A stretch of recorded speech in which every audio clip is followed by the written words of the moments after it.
这期视频呢，给大家分享一点有意思的显卡。本以为收到一张4060 Ti，结果拆开包装一看，这不就是个2080S 吗？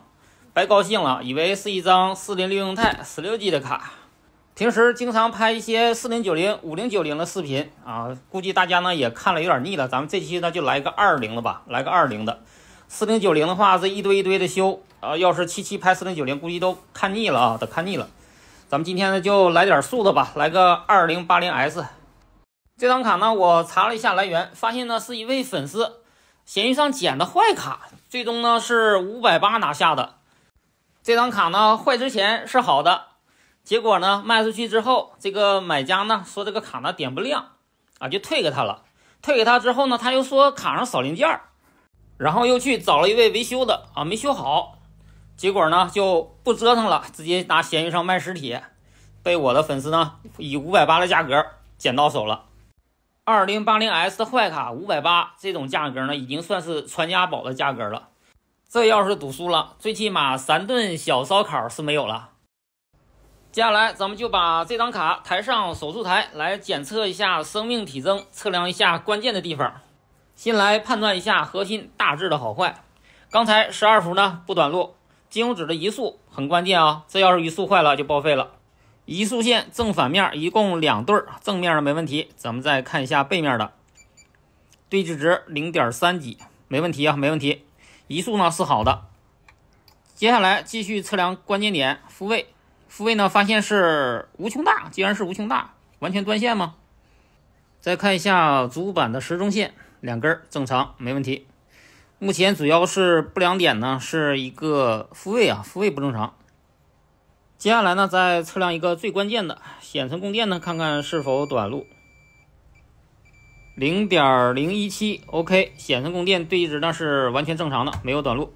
最后呢咱们再测量一下独立供电口12伏有没有短路，第一个正常，第二个口也是正常，没问题。测量了一圈也就发现复位不正常，这种情况会引起上机不认卡，咱们也不用上机了，直接拆吧。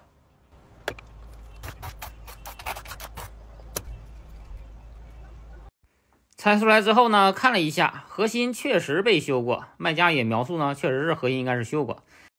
核心的四周有焊油的痕迹，而且它的封胶还是没动过，这是什么情况呢？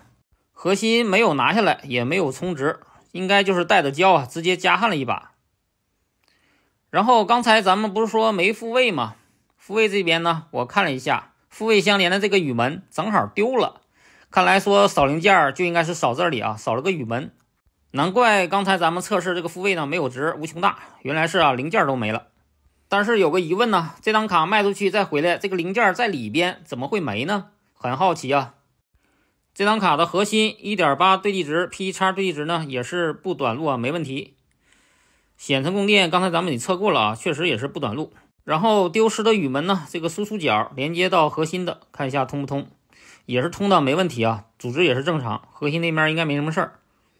稍后呢，我打算把这个雨门零件呢先给它补上，补上之后呢，咱们就可以通电了啊，看一下状态。丢失的雨门呢，我刚刚已经装上了，再次呢，咱们测量一下金油纸的复位，可以看到 0.7 组织呢已经恢复正常了。稍后呢，咱们就可以接好看一下状态了。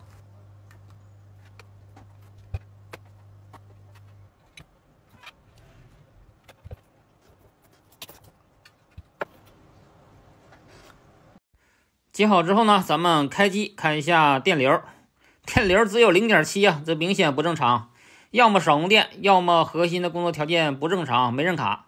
这种电流是没认卡的电流啊，没认卡就是没认到核心，重点还是查下核心的工作条件啊，供电啊、时钟还有复位。咱们现在查一下供电。好了，现在供电呢是完全正常，所有供电全出了。既然供电正常，接下来呢，咱们要查一下复位条件了，看看核心呢是否收到了复位信号。正常是一个 1.8 啊，好 1.8 是有的。那么接下来咱们还要查最后一个条件啊，时钟，有一个20起噪的时钟。哦，没电压，这个20起噪的时钟呢，怎么没电压呢？难道是到核心之间断线了吗？又或者说这个时钟晶阵坏掉了呢？稍后呢，咱们把卡的电断掉，再打下值看一下具体是什么情况。结果打值发现呢，晶阵到核心之间呢是无穷大，完全断线的状态。这个点呢正好连接核心的左下角连接核心左下角，到左下角它不通，会不会它加上核心的时候加上出来问题了呢？这个角焊开了没焊上，又或者说这个核心坏掉了，核心内部呢这个角这块的枢机点呢坏掉了，无穷大。那么为了揭晓谜底呢，咱们还得拆核心了没办法，只能拆核心了。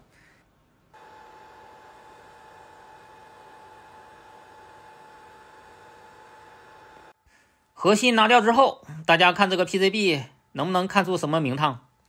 有没有眼睛尖的看出什么名堂来没有？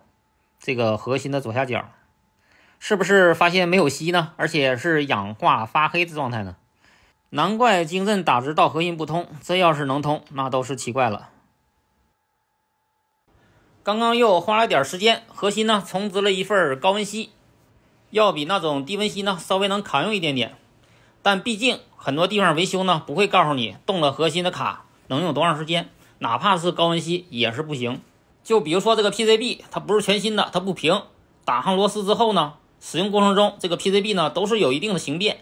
你核心装上去之后，没法保证每一个锡点的焊球都是大小一致的，有的锡球压的扁一点，有的锡球被拉的长一点。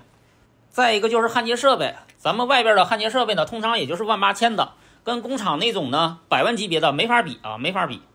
再比如说吧，工厂生产显卡的时候加的都是氮气的，在无氧的环境下进行焊接的，咱们外边呢是有氧环境，在装核心的过程中，焊核心过程中呢就有可能某些焊点呢就已经出现了氧化现象，从而导致动过核心或者是扳板那种大小卡日后的不稳定。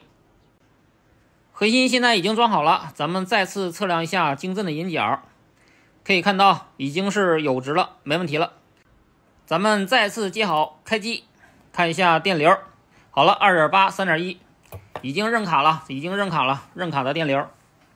咱们来看一下能否亮机呢？好，有反应了，屏幕亮机。但是不要高兴太早这种20系用第6的显存呢，就算一颗显存都不装也是能亮机的，所以咱们要再跑一下显存测试，看一下有没有报错。得了，不用看了花屏了，这种绝对是有显存报错看来呢这张卡呢没那么轻松捡漏呢。测试结果显示是最后一颗显存报错，咱们再来分析一下具体的报错点是哪个呢？看一下是 D028。刚刚我查了一下 D028 的数据点呢，在这颗显存的旁边，也就是说这颗显存呢大概率是虚焊了，虚焊导致的。但是为什么虚焊呢？难道之前这边受力了吗？受外力了？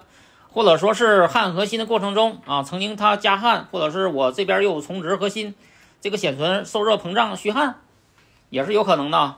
但是这种肯定是显存出问题了，咱们稍后呢重置一下显存，再来看一下结果显存刚刚我已经给它重置过了，目前呢是不报错了但是咱们也别高兴太早，这卡有没有什么原始故障咱们还不清楚，虽然说测试过了，咱们还需要去烤机来验证一下。目前这张 2080S 已经来到了第2天，满载70来度，15个小时多，一切正常，没问题。看来这张卡呢应该算是捡漏3D Mark 通过率992，这种大小卡通过率还是蛮高的然后下期视频是想看4090呢还是5090呢？可以提前预定一下。